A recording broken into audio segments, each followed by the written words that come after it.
We are so glad you are here this afternoon. This is our dementia seminar.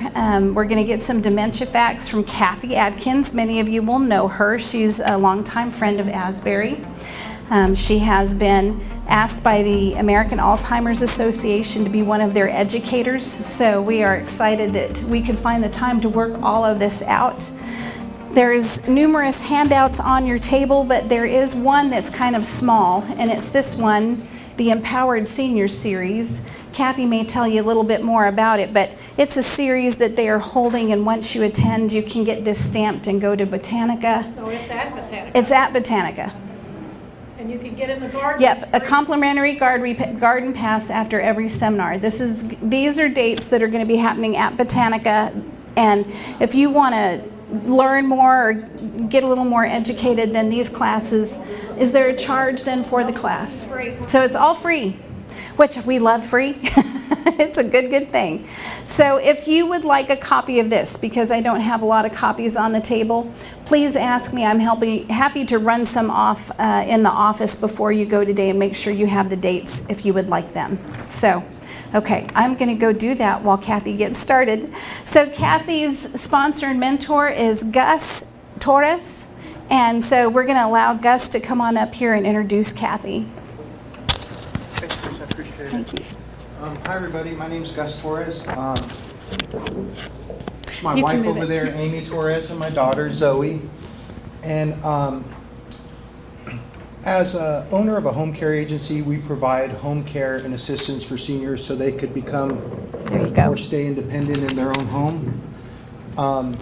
And part of that is not only providing good service, but also helping those out in the community whenever I get a chance. And I've known Kathy for over a year. Her and I hit it off. She's just got a wealth of knowledge. She's just one of those people you just want to be around so you could get smarter. You know, so she invited me to her very first Dementia Facts talk, and I saw so much value in it, and I just really wanted to be a part of it. So I told Kathy, I said, Kathy, I'd like us to be able to go to a lot of places with this, and I want to be your sponsor. I want to make sure that you could keep doing it and be a part of it. So anyways, this is Kathy Adkins. I'm super happy to have her here today.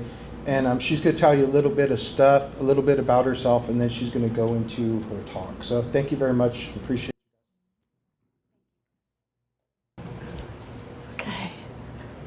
Now, how about I get this kind of out of the way? That's good. And can everybody hear me? Okay? I'll use my teacher voice. Maybe I'll bring that back closer. I have to thank Asbury and Pastor Susan and Gus and A Better Solution Home Care for making this possible to be with you today. I do these talks at a lot of churches. I also do health talks at Sunday school, so if you'd like your Sunday school class to have me come in and talk on a lot of general health topics, they're always very well received, and that just call me and we'll get it scheduled. But I've been a nurse, so I'll tell you a little bit about myself and then we'll jump into the dementia problem. I've been a nurse here in Wichita for over 45 years. I've been a nurse educator for over 10 years. I teach for 5 different colleges.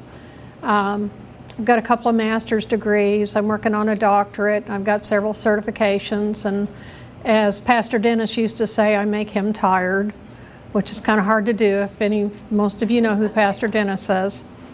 But I'm continually learning. I'm a wife. We just celebrated our 50th wedding anniversary. A mom, an aunt. I lost my sister about 5 years ago to Alzheimer's disease. I've known about Alzheimer's since I started being a nurse back in 1974, but it hits home when it takes one of your family members and you see the person leave the body, but the body lingers on for a while. Kathy, we're having a little trouble hearing over here. I don't know if that thing has a volume. It doesn't sound like it. Is that any better? Oh, perfect. All right, I'll just stay close to it. All right. And kind of enough about me, because the time that I try to be very, very careful of your time. I appreciate you're taking your time to be here today. So we'll skip over lots of things about me and we'll jump into Alzheimer's and dementia.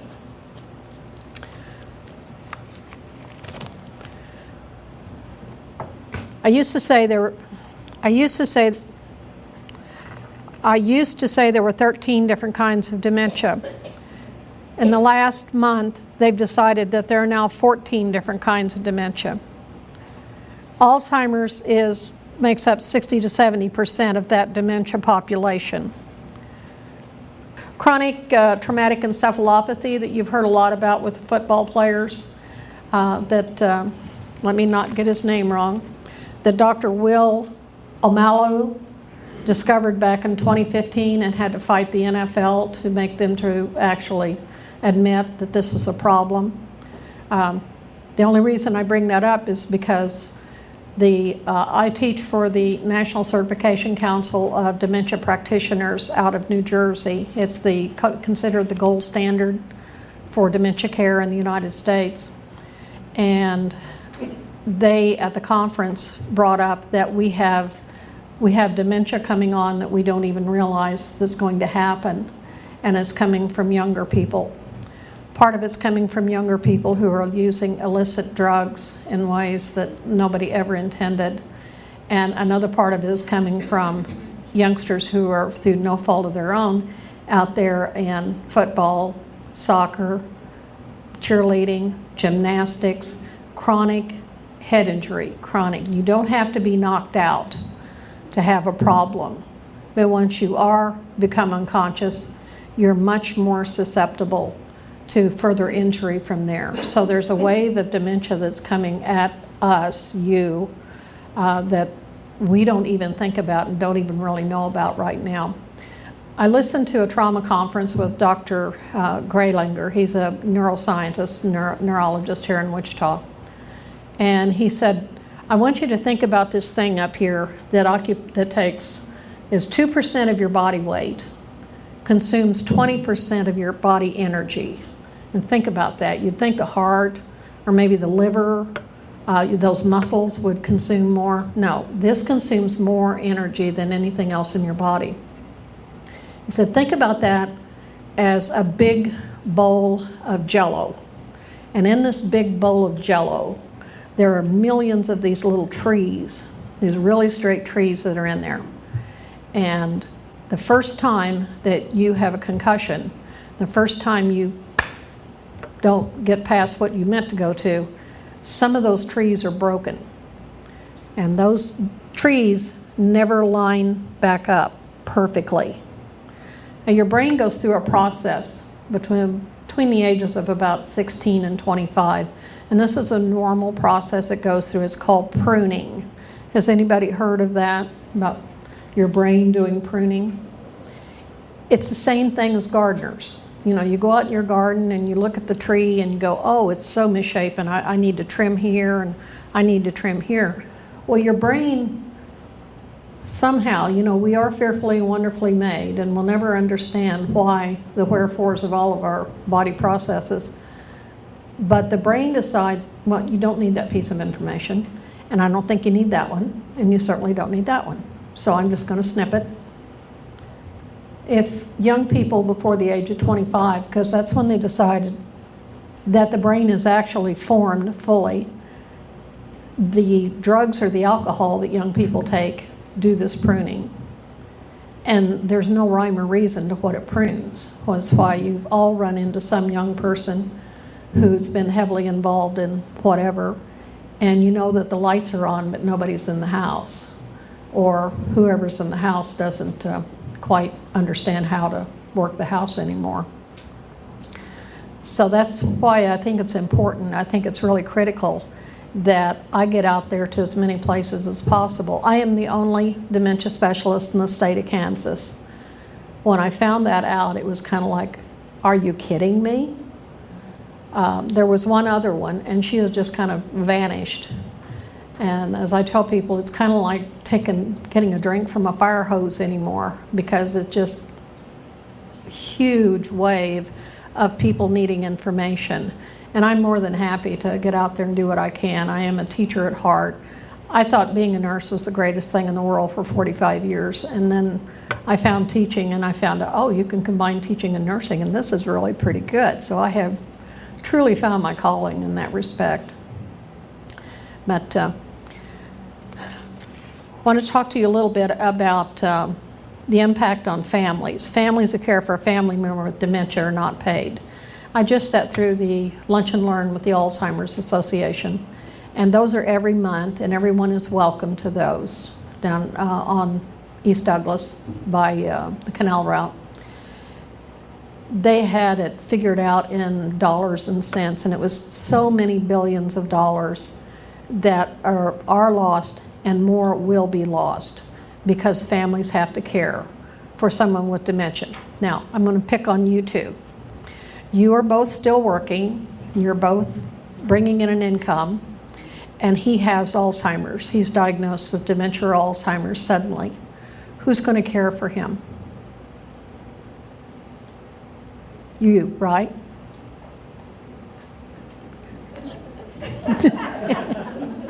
Yeah, you're going to care for him. So his income's immediately lost. Isn't yours too? Because you can't possibly hold down a full-time job or an occupation and care for someone with Alzheimer's. Those purple sheets that are on the table, on the bottom of those, there is a very, very small bibliography that gives you a start to start trying to go through some of the documents and some of the books and some of the research that I've been through over the last few years. So you can start your own journey of learning this stuff, but they're expecting that Alzheimer's and dementia will bankrupt our healthcare system within the next 10 years if something's not done. And bless the Alzheimer's Association, they're out there trying to do research and have walks, and yes, it's very, very vital, but here's the thing. That's like closing the barn door and the horse is already in Reno County. It's doing something, but it's not solving the problem because the horse is still out there running free. And most people ask, well, what's the difference between Alzheimer's and dementia? There isn't a whole lot. I told you there's 14 different dementias. Alzheimer's is one of them. We know that if you have a dementia or you have Alzheimer's, you're going to have problems. It's all going to come out the same. You're going to be a person in need of care because you're going to lose your ability to make decisions, correct decisions for yourself. You've got a little bitty tiny part inside your brain, and it's called a hippocampus. It kind of looks like a C. And that hippocampus is where that new memories and new thoughts and everything are settled. So when that hippocampus, when you start seeing symptoms of Alzheimer's, they say that there's probably not more than 10% of that hippocampus left. So 90% of that hippocampus has already been destroyed by the time you start seeing symptoms of Alzheimer's or dementia. I'm going to tell you some things that I have gleaned from the research, and I probably have 1,000 research documents at home that I have poured over and gone through and highlighted and underlined and everything to bring what little I'm bringing to you today.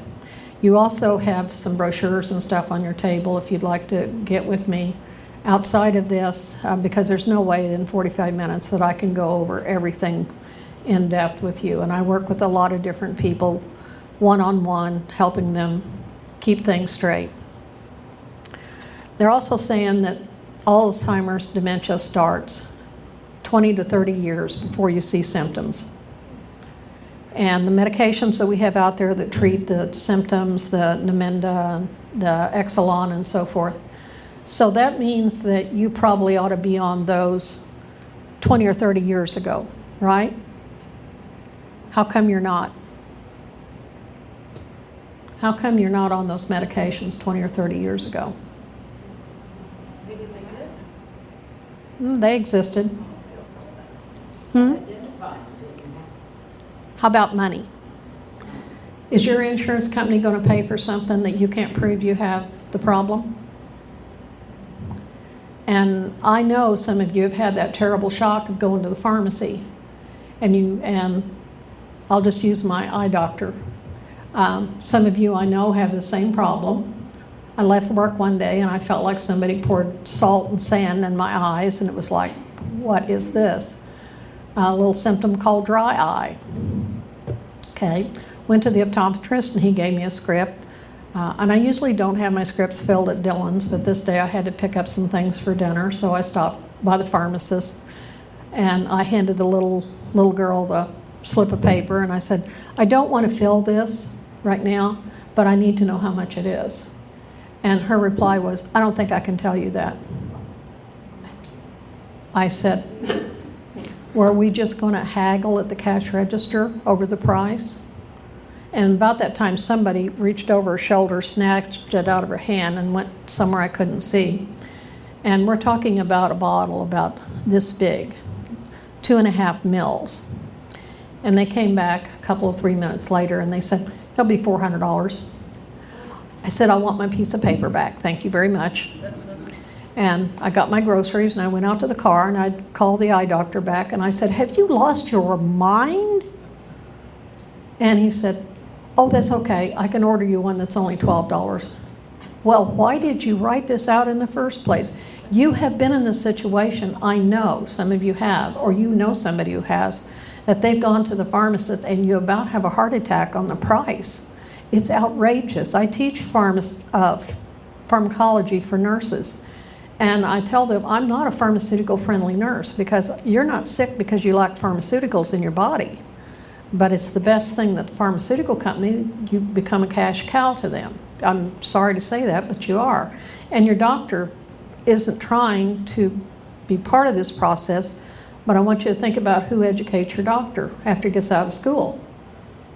The pharmacology or the pharmacy industry is who educates him after they get out of school. So his go-to or her go-to is to write a script. Here, take this, take this. That's not quite always the best thing. We can't actually diagnose Alzheimer's per se until you die.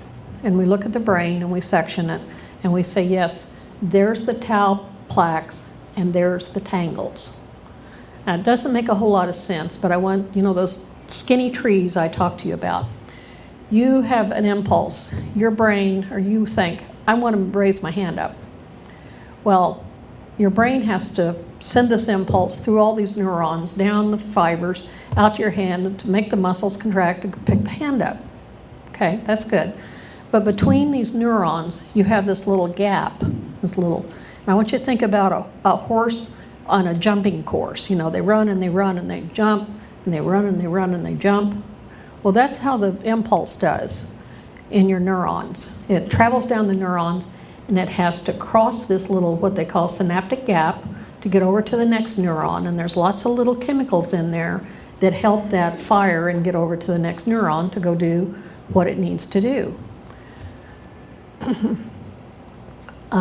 That synaptic gap begins to be choked off. So the horse is running down the course, and it's stopped right there.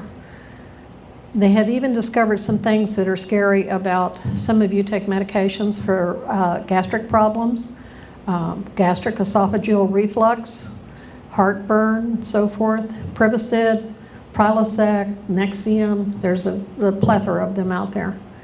There's even research out there that's implicating those strongly in totally blocking that synaptic gap.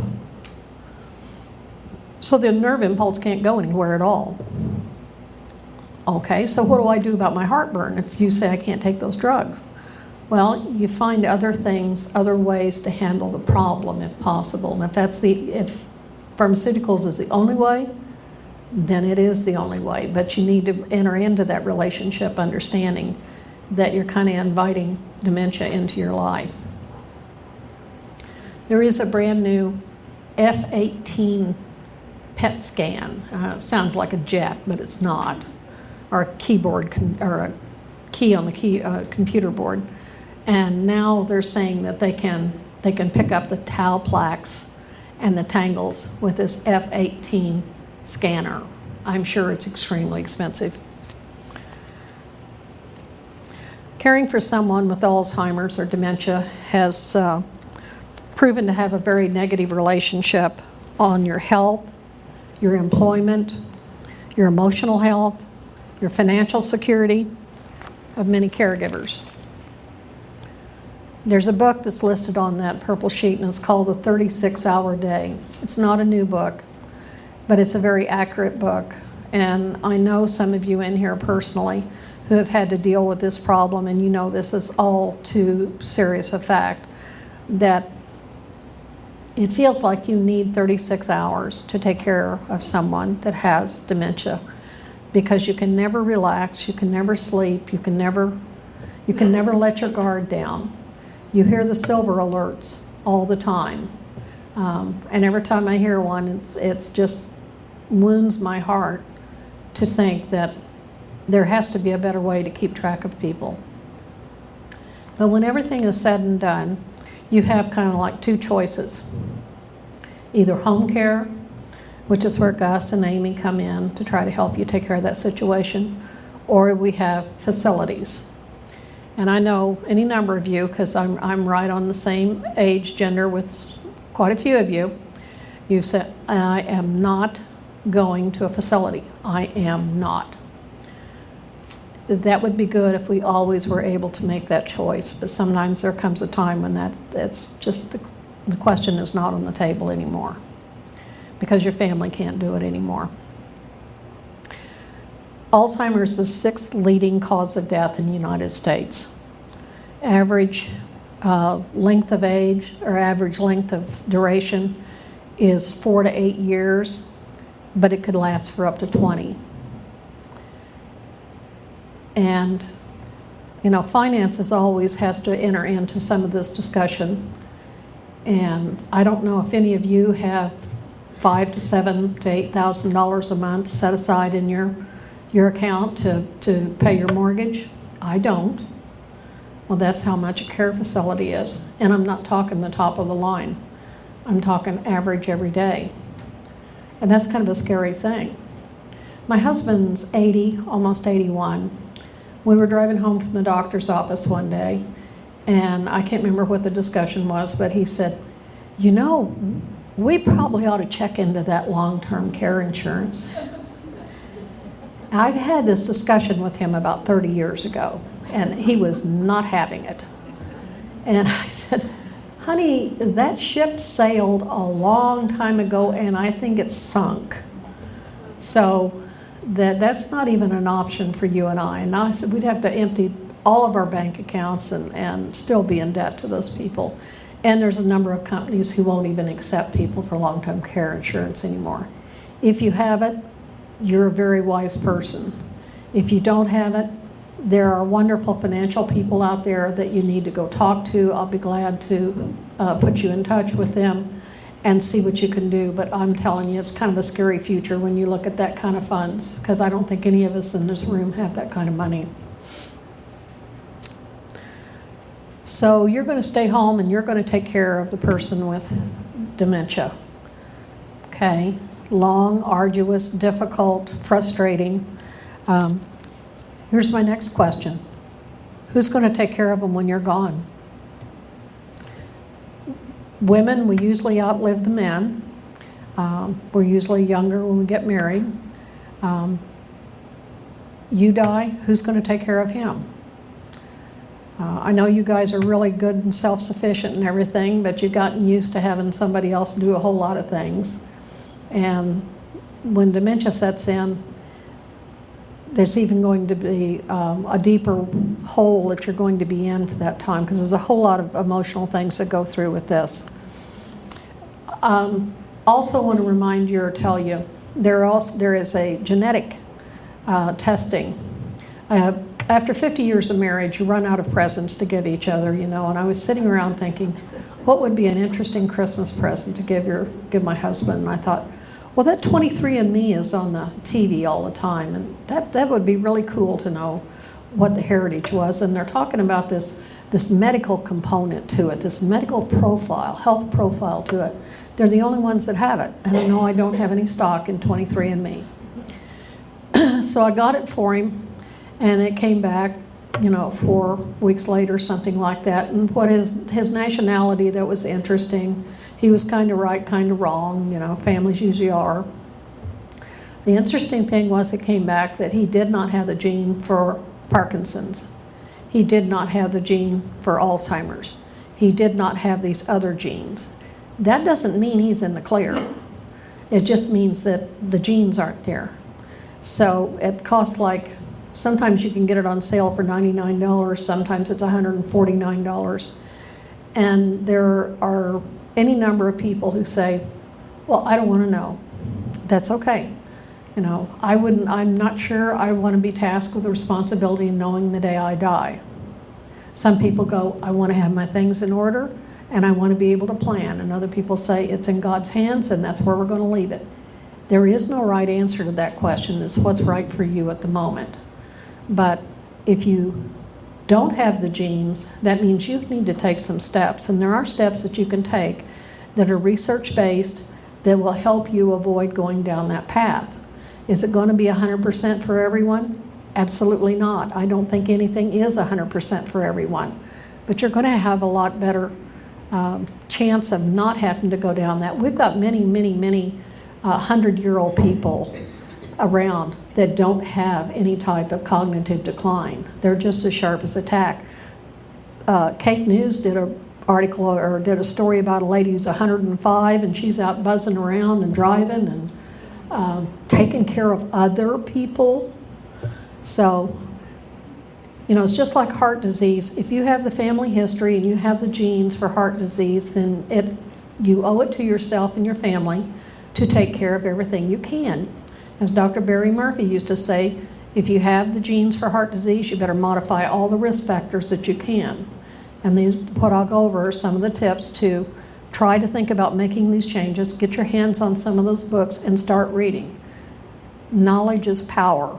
And the more you know about the disease, the better you're able to deal with it. Diet. When I do these talks at churches, I usually tell them, I'm going to ruin your Sunday donuts because you're not going to look at them the same way again after church. And let me tell you, you still have the coffee shop? Uh-huh. Okay, well, I've had many cup of coffee and I've had many donuts there. The Krispy Kreme. Krispy Kreme. I don't think they were Krispy Kreme before. We have Krispy Kreme now. Oh, wow. We said that before. Yeah, donuts are a thing of the past for me. You have a wonderful little organ in your body. It's called a pancreas. And everything bite of food that you take in, it's either vegetable or it's protein or it's a carbohydrate or it's sugar. Sugar is our big problem here. Back in the 1800s, the average person ate about 5 pounds of sugar a year. Now we eat very close to 400 pounds of sugar a year. The pancreas has to put out insulin to balance out the sugar. All carbs break to sugar. It might break slowly, it might break quickly, but all carbs are going to break to sugar. So the pancreas keeps putting out insulin, and more and more insulin to try to cover the carbs because we've pretty much switched to a high carb diet. Not eating like we're supposed to. There's not a person in this room that doesn't know that you need to change your eating habits, and I'm right there at the front of the line. I do the best I can every day to try to make sure I'm eating like I should. And do I go off the rails? Yes, I do every once in a while, but I get right back on it. When you're taking in all this sugar and all this insulin is being pumped out, there's a couple of things that are happening. First off, your body's becoming resistant to insulin. Anything your body has to deal with again and again and again and again and again, it kind of starts toning down those receptors because it's like getting punched all the time. So it becomes less sensitive to the insulin that's being put out. But here's the thing, your brain functions off of one thing, glucose. And if the insulin is being flooded in your body, it's also trying to shut that sugar, that glucose down in your brain. That's the only gas that your brain can run on. You've all heard about someone who is hypoglycemic or a diabetic who was out driving down the street and was stopped by the police because they thought they were drunk. They can't talk right, they can't function right. They can't, their reaction time is very poor because the brain is not getting enough glucose. Or you run into some lady who's put herself on a super drastic diet and she's just not clicking on all 8 cylinders anymore. So we're taking in a diet that's causing all this insulin to flood our body and our brain, and we're basically turning off the path to the gas tank for the brain and expecting it to keep running because we've got all this insulin out there flooding. Doesn't work well. It's hard to get away. Sugar is very addictive. You think cigarettes are addictive? Sugar is even more addictive because it's in everything. It's in soup. You have a hard time finding things that don't have sugar in them. You think, well, I'll drink diet. Well, here's the deal. That wonderful little bacteria in your gut that is 70% of your immune system is the bacteria in your gut. It doesn't know what to do with that stuff, whether it's sweet and low or equal or whatever it is. It doesn't know what to do with it because it's not natural, it's not normal, it's a chemical. So take your pick. You can starve the brain so it doesn't get its fuel and invites more of those tau plaques and tangles to occur, or you can destroy the microbes in your gut and then you have no immune system. Not a good choice either way. What's the alternative? Water. You're 75% water. You're not 75% Coke or Red Bull or tea or coffee. Every cup of coffee you take, let's just say it's an 8 ounce, and I looked at, my daughter gave me a really pretty cup. I use it every morning for my coffee. And I also have one of those Keurig, and I put it under there and I punched the button and it gave me 10 ounces of coffee, and it was like the cup was half full. So it's a 12-ounce cup. None of us drink really an 8-ounce cup anymore. That 8 ounces of coffee that I drink is going to pull more than 12 ounces of fluid out of my body. So I'm already behind the 8 ball. Whatever you weigh in pounds, and let's just say you weigh 100 pounds, that means you need 50 ounces of water every day. So you need half your weight in water in ounces every day. It's not fun. It's not pretty. It's not bubbly. It's not any of those things, but it's what your body needs. And I know what's going through some of your minds. Well, if I drink that much water, how many trips to the bathroom do you think I'm going to be making? A few. But here's the deal. Everything in your body, your skin, your lungs, your kidneys, your bowels, everything is going to benefit if you're taking in the right amount of water. And I don't know if any of you have gone down the laxative aisle lately at Dillon's or CVS or Walmart and looked at the prices that they're charging on laxatives. Last time I looked, if you paid your water bill, water was free out of the tap. And if you're taking in enough water, you don't need those other things because the body is regulating itself. Now, it's not true in 1,000% of the cases, but it is in 998%. So that's pretty good odds in your favor. Familial disease. There is a family in Colombia in the city of Medellin, and you've heard of that because that's usually where you hear about the Medellin cartel, the drug cartel. There is a family there that the World Health Organization is studying. Half of the people in the family have early onset Alzheimer's or dementia. Half of them, starting at about 30, they are not functional, and they want to know why is half of this family. Now, yes, Tuesday at the Alzheimer's Association, they did bring up the fact that if you have someone with Alzheimer's directly in your family, not a spouse, but directly related to you, you do have a higher incidence. It's back to you change everything you can because you can't change, like the Heart Association, you can't change being male, you can't change your age, you can't change your family history, but you change everything else that you can. And you're sitting there thinking, well, I like eating what I've always ate because that's what I'm used to. Well, we're all like that. Nobody likes change. Let me guarantee you, even the people that tell you they like change, They're telling you a big fat fib because it's not true. It's hard to change things, and we want to go back, and we fall off the wagon. And if I've had a really, really stressful week or something, the brain says, go get me macaroni and cheese right now. And I'm thinking, that's not what you need. Yeah, it is. That's what I want. Go get it. Sleep. Here's another important thing. We pride ourselves on being able, and Americans have done this for a long time, on being able to function on a really small amount of sleep. I can get by on 2 or 3 hours of sleep. No, you can't. You just think you can. But think about the cleaning crew coming into the factory to clean up. Now, if the factory's running 24 hours a day, do you think the cleaning crew can do a very good job? No. It's proven that if you're not getting 7 to 9 hours sleep a night, you are again inviting more dementia into your life, because that's when the brain is doing its restorative process. And some of you say, well, I sleep and I wake up every 2 hours or so forth. There's lots of reasons why we have sleep problems. Most of them involve lights and these things and televisions and computers, because all of these things emit blue light, and the pineal gland in our brain, which secretes melatonin, which is that you can buy over the counter, but what God makes in your brain is better than what comes on the counter,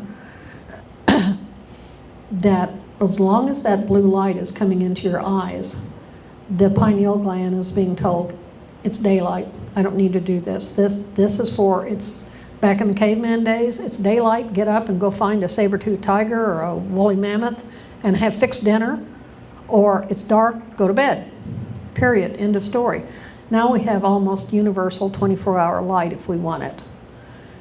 If you'll start doing what you can to monitor television, computer, cell phone, etc., and for your children, for your grandchildren, for anybody you can influence, at least an hour before bedtime, you'll start getting better sleep. Doing some things about, there are clinics out there about sleep hygiene now, about what the temperature of your room should be, what you should be wearing, and so forth. And it's not expensive, it's just following some principles. Start winding things down. If you normally go to bed at 10 o'clock, 8 o'clock, start winding things down, Let the body start revving down a little bit and start controlling those thoughts of, did I pay that bill? Did I get that done? Is the lawnmower put up? Is it going to rain tonight? Did I put the windows up? That all has to calm and quiet. As far as I'm concerned, reading your Bible, doing meditation, something to calm your mind, calm your brain down, is probably one of the best things you can do, because you will sleep like a baby after that. There's a lot to be said to let go and give it to God. Red wine. There's some studies out there saying red wine's very helpful for you, that helps keep your brain healthy. And then somebody came out and said, well, grape juice is just unfermented red wine, and everybody can drink grape juice. I mean, we have it at communion. So it's got to be good, but what's grape juice full of? Sugar. What's apple juice full of? Sugar. Orange juice. Sugar. If you really got to have a grape or an apple or whatever, or an orange, eat it, because the fiber in there is going to outweigh the sugar that's in the fruit itself. Fruit's called nature's candy, has sugar in it. Dark chocolate. My husband and I used to, every evening, we'd have one of those little bitty Dove squares of dark chocolate. Thought we were really doing something good, this is healthy. And it tastes pretty good. Well, here's the deal, and you've seen them, those little bitty Dove squares. There's 5 teaspoons of sugar in that little square. The chocolate that you need is not fun to sit there and eat. Matter of fact, my husband says, I wish you'd quit buying that stuff, because I'm not going to eat it. I said, well, you're not going to eat the stuff with the sugar either, because I'm not buying it. It needs to be 80 to 90% chocolate cocoa, and it's not sweet. It's slightly bitter, but it's very healthy for you. Cholesterol. I'm not going to say bad things about cholesterol. I'm not going to fight with your doctor, and I'm not going to get between you and your doctor, but I am going to tell you this. Fats have a bad rep. And if you're on statins, that's a scary thing that I want you to go find out for yourself about, because I will fight tooth and nail to keep my husband off of statins. His blood lipids are so low and his blood pressure is so low, he'll probably live to be 200 years old. But cholesterol, your part of your brain is cholesterol. So if you're taking a statin, you actually are taking things that's doing some damage. I know I was a coronary care nurse. I ran the heart cath lab at Wesley for a lot of years. I know coronary stuff forward, backwards, and upside down. And I know what you're going to say. Well, I'm going to have a heart attack if I don't. No, you're going to have a conversation with your physician. You are responsible for your body. You have to decide what's going into your body. So, like I said, I'll be happy to talk with you one-on-one with this. I'm not trying to upset the apple cart, but I am trying to get you to understand that there are things you can do to not go down this road. Exercise. Where did I just see it? And it was just this morning. It may have been on some news thing that I was on the internet. I don't know, but it was talking about the incredible importance of exercise every day. For all of us, for any way you can. If you can't do anything more than sit in a chair and do some arm exercises and some leg exercises, do it, because you're keeping blood flowing. You're keeping those joints mobile. You're also decreasing your fall risk. And more than half of you in here, I know because I've probably written 1,000 fall reports on people. Keeping your mobility, keeping your flexibility, keeping your ability to move well will do nothing but help you. I teach my nursing students that half of everybody that fractures a hip is going to die in 6 months. And then we go through all the reasons why those people are going to die. I even had one nursing student come back and said, "You are right about that. I looked it up." I said, "I'm not in the habit of lying to you. I tell you this because you have to protect people and make sure they don't fall. But here's the bad thing. I can be standing here talking to you and my hip can fracture while I'm talking to you. It's called a pathologic fracture. Nothing can be done about it. Or I can trip over the wire and fracture my hip. Either way, I'm going to have surgery. And there's a whole cascade of things involved in that, and going to the hospital and infections and deep vein thrombosis and pulmonary embolus and all kinds of things that go from there.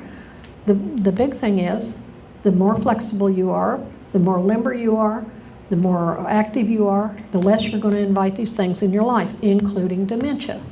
And it's free, so why not do it? If it's not horribly, horribly hot, and I go out like at 6 o'clock in the morning, 5 or 6 o'clock in the morning, and I go out and walk, usually before it's too awful hot, or I go ride my horse at 6 o'clock in the morning. Puts me through a good workout. See how my time is doing? Not too much. I've given you lots of different ways to help correct this problem. One of the things I do want to bring up, and nobody likes having this conversation, so nurses are not shy about having really bad conversations with people because that's kind of our job. I'll give you the information and you decide what you're going to do with it. I don't care what your age is. If you haven't gone through and decided some of your advance directives, you need to do it. Because if you're in a crisis and your family has to start making those decisions for you, you have just heaped guilt and stress all over them. You need to have something written down. All of you have heard of Karen Ann Quinlan and Terry Schiavo. I teach ethics for Tabor College, legal issues and ethics. And neither one of those cases would have come to light had they had papers signed by them that says, if something happens to me, this is what I want done. No, it had to go through courts, family fights, Supreme Court. And in the case of Karen Ann Quinlan, young lady who wound up being persistently brain dead, was on a ventilator. Her husband went to court, got the right to take her off the ventilator, and they took her off the ventilator, and what do you think happened to Karen Ann when they took her off? She kept breathing. She kept on for quite a while.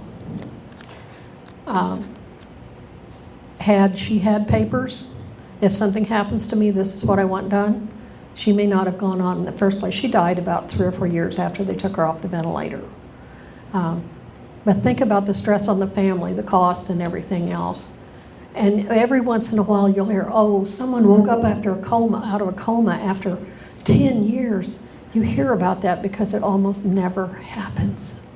99% of the times it's not going to happen.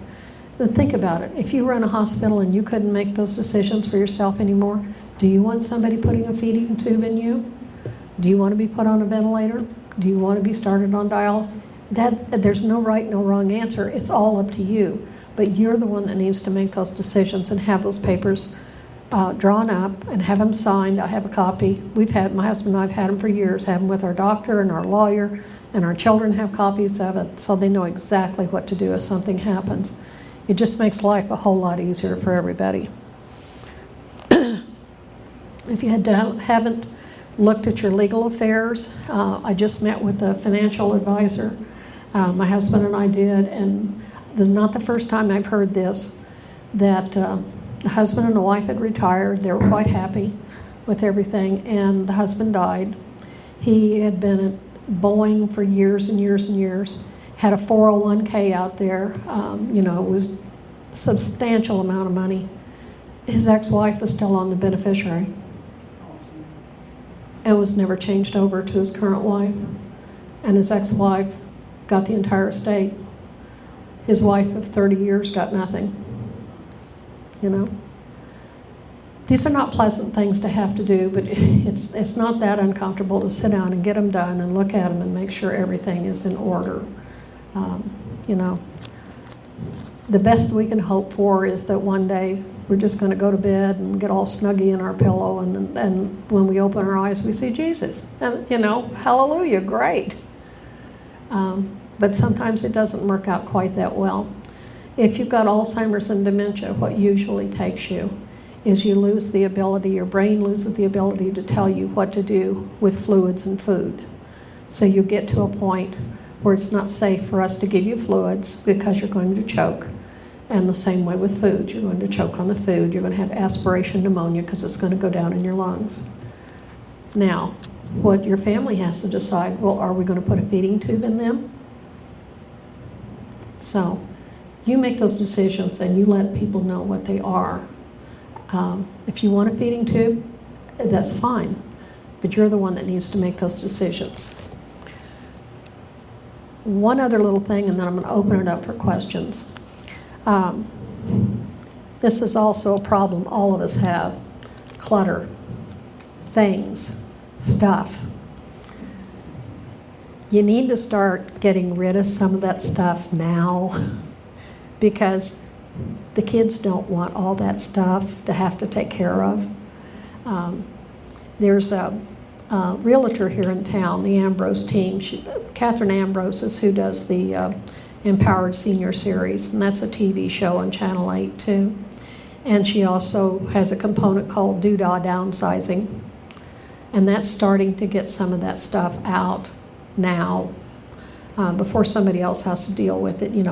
Have the church have a big garage sale and bring it over here and get it sold and put more money in the coffers of Asbury or whatever you want to do with it. But I have a philosophy at my house. 20 things every month leave my house. And my big thing is that I make sure my husband doesn't bring in 22.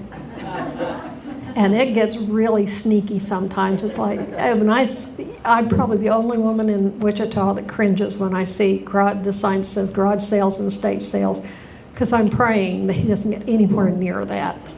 Or he walks in the door, what is that? Why do you have it? What are we going to do with it? Where am I going to store it?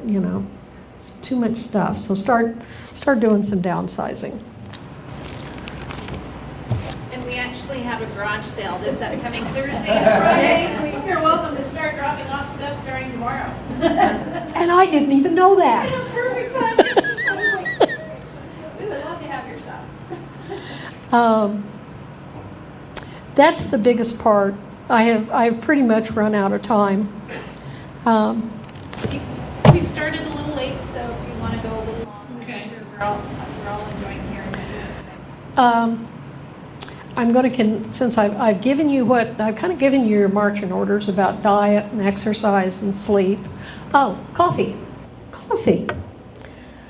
Coffee is a great thing. Coffee apparently is the largest antioxidant that Americans or the world consumes on a regular basis. And it doesn't make any difference if it's decaffeinated or it's caffeinated. And I'll tell you now, the older you get, the less caffeine likes your bladder. And some of you know what I'm talking about. You drink a cup of coffee, and before you can finish the cup, you've got to make a trip. But coffee itself is shown, there's research out there that shows that coffee is good for you. So keep drinking your coffee. Funeral issues. If you don't have a plan, you need to have a plan. I talked to a mortician or a gentleman that owned a funeral home lately, and he said, there's a problem out there that none of you realize. He said, I got a call from the nursing home close to him, and he went over and he picked up someone and he brought him back. And when he brought him back, he found out they had no insurance or anything else, and the family was under the assumption that Social Security was going to pay for the funeral. Yeah, they're going to pay $255. Nowhere close to what the funeral cost. But here's the thing. It's not funny, but it kind of is. Once you've got the body, it's kind of like a hot potato because nobody wants it, and you're stuck with it. So you got to do something. So might be giving some thought, looking at your insurance and so forth and how things are taken care of. And I hate to be Debbie Downer, but these are just things that someone will be very thankful for later on, that they don't have to worry about dealing with these problems. If you're part of a church family, which you all are, you're in phenomenal shape because you've got huge support from your church. And none of us can get by without having that kind of family behind us. Whether you see your church family all the time or you just see them once in a while, you still have that family. And we all know any number of people have been here at Asbury that I can remember that had a problem, and to a person, this church stepped up in a heartbeat without being asked to take care of things. Support groups. I always tell people there are multiple support groups out there, whether it's AA or NA or Weight Watchers or Alzheimer's and dementia. You need people that have been through the problem, and maybe they know better ways. None of us know everything, but you have information and you have